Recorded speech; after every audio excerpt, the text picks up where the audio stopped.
Salut tout le monde, c'est Lucie, j'espère que vous allez bien. Aujourd'hui, on se retrouve pour une critique de l'anime Nanbaka. Alors, il est sorti il y a un petit moment, c'est vrai, mais vous devez avoir l'habitude avec moi que je suis jamais vraiment trop à jour et que je vous parle surtout de ce que j'ai envie de vous partager à l'instant T.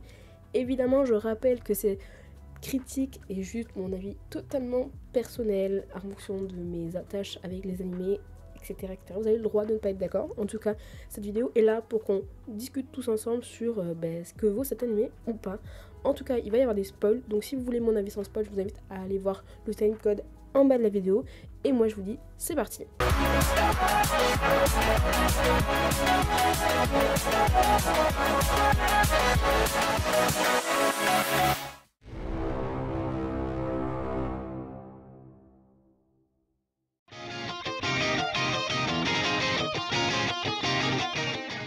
Franchement, au niveau des graphismes, je pense qu'on va être tous d'accord pour dire que juste Nanbaka, c'est ultra coloré avec des paillettes.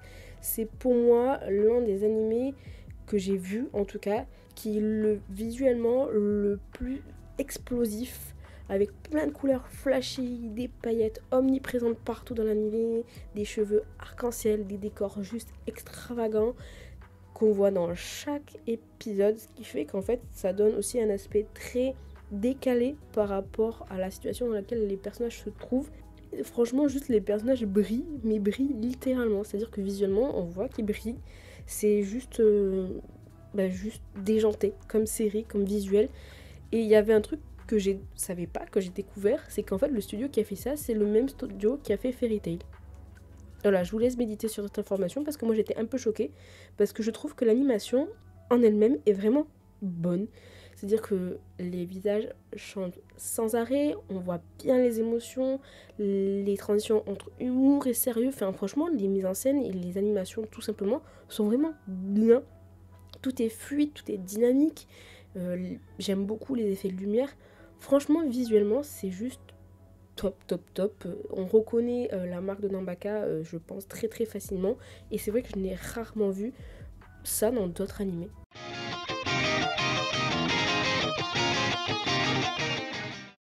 Le principe est simple, on suit plusieurs types de détenus, mais aussi les gardiens. Donc en type de détenus, on a 4 personnages très récurrents. On a Juego qui est le héros principal, on va dire, qui est très sarcastique, qui est très humain mine de rien, mais il cache derrière cette côté très désinvolte, une vraie douleur qui est liée à beaucoup de mystères sur son passé, sur son personnage. Après on a Uno qui est lui le séducteur par excellence, qui est super fort au jeu de cartes, qui est beau gosse, qui est taquin. Vous voyez, c'est vraiment ce type de personnage et c'est du coup le stratège de ce groupe là.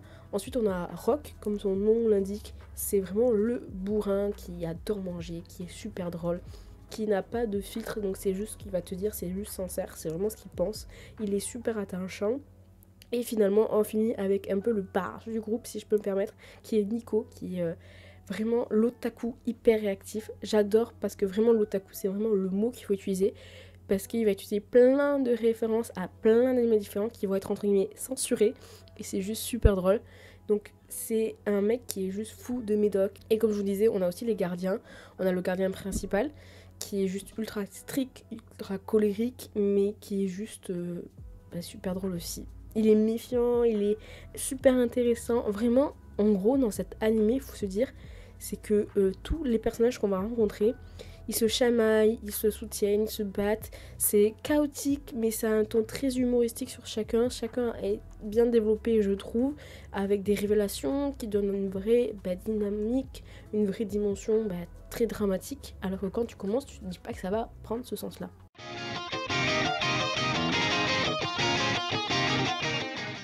Franchement, au tout début, Nanbaka, pour moi, c'était juste une comédie très drôle, très absurde, avec des prisonniers qui essaient de s'échapper d'une prison ultra sécurisée. Et du coup, dans les premiers épisodes, c'est vrai qu'on a beaucoup de gags répétitifs, très burlesques. Là où j'ai été vraiment très surprise, et de manière très positive, c'est que le temps va changer. On découvre qu'en fait, cette prison cache des expériences très secrètes, que certains détenus ont des origines inhumaines, que le personnage principal est lié à un passé bien plus sombre que ce qu'on peut penser. Ce qui est drôle et ce qui est vraiment cool dans cet animé, c'est que déjà on a des références partout à des animés partout qui sont dits censurés. Par exemple, Nico va utiliser le Kamehameha traditionnel de Dragon Ball qui va être censuré, donc vraiment juste hilarant. C'est vraiment un mélange entre comédie, action, drame, où en fait il y a plein de questions super importantes qui vont rentrer en jeu. On a le droit à des arcs très sérieux, notamment celui de Jugo et de l'organisation qui est derrière ces chaînes, qui l'emprisonne. Donc ça donne vraiment une profondeur très particulière au personnage et qu'on ne voyait pas du tout venir. Personnellement, je ne me serais jamais douté de cette tournure de choses en commençant l'animé. Pour moi, on allait juste suivre des prisonniers qui essaient de s'échapper, qui sont juste déjantés et totalement barges avec des paillettes et des couleurs flashy.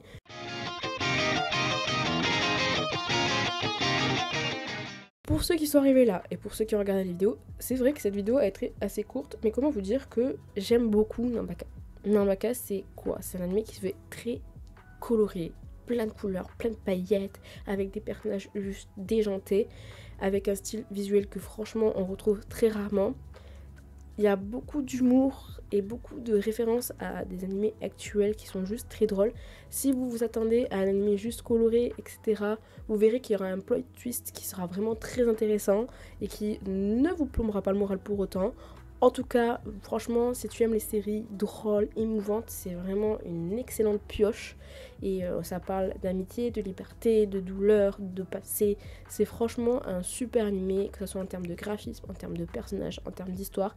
Et en globalité, c'est juste une pépite qui est juste fun et qui n'est pas à sous-estimer. Je pensais qu'il n'était pas si connu que ça, mais quand j'ai recherché des trucs, je pense qu'il est plutôt connu. Donc je suis agréablement surprise que beaucoup de gens la connaissent et c'est pas pour me déplaire. En tout cas, n'hésitez pas en commentaire à me dire si vous aimez ou pas cet animé, si vous le connaissez ou pas.